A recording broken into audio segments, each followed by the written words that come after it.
रहे हैं। तेलंगाना में 30 नवंबर को वोटिंग होगी।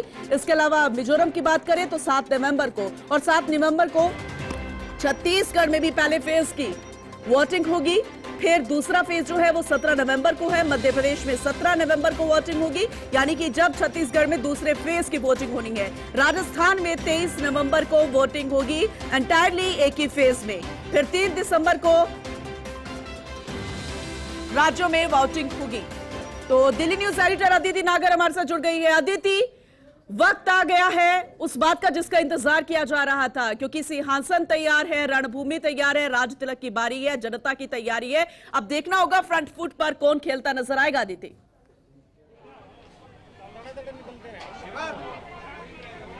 बिल्कुल, देखिए तमाम तारीखें जो हैं वो सामने निकल कर आ गई हैं, जिसमें गैजेटेड नोटिफिकेशन 13 अक्टूबर से शुरू होकर और जो इलेक्शन कंप्लीट होंगे 5 दिसंबर तक की तमाम ये काउंटिंग सामने निकल कर आ गई है, जिसका इंतज़ार था। और आप देख सकते हैं कि कैसे पिछली बार 7 अक्टूबर को शाम को आचार संहिता लगी थी, लेकिन अब इस बार यहाँ पर 13 अक्टूबर कुछ तारीखें हैं जिनका आपसे जिक्र करेंगे।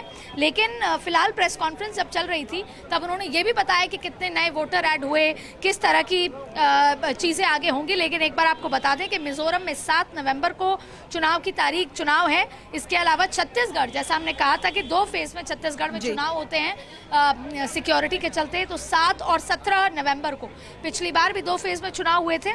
इसके साथ साथ मध्य प्रदेश 17 नवंबर को, राजस्थान 23 नवंबर को चुनाव होंगे, तेलंगाना में 30 नवंबर, और काउंटिंग जो है 3 दिसंबर को होनी है।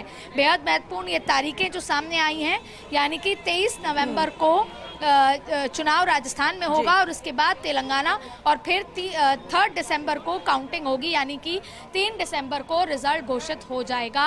आपको बता दें कि 7 से 13 दिसंबर को राजस्थान में दोबारा सरकार शपथ लेती है, फॉर्मेशन होती है। लेकिन ये तमाम तारीखें हैं 7 और 17 नवंबर छत्तीसगढ़, मध्य प्रदेश में भी छत्तीसगढ़ के साथ चुनाव हो रहे हैं, लेकिन राजस्थान में उसके बाद 5 दिन बाद चुनाव होंगे, 6 दिन बाद, यानी 23 नवंबर को, तेलंगाना में 30 नवंबर को, और फिर 3 तारीख को 5 राज्यों के चुनाव की घोषणा की जाएगी।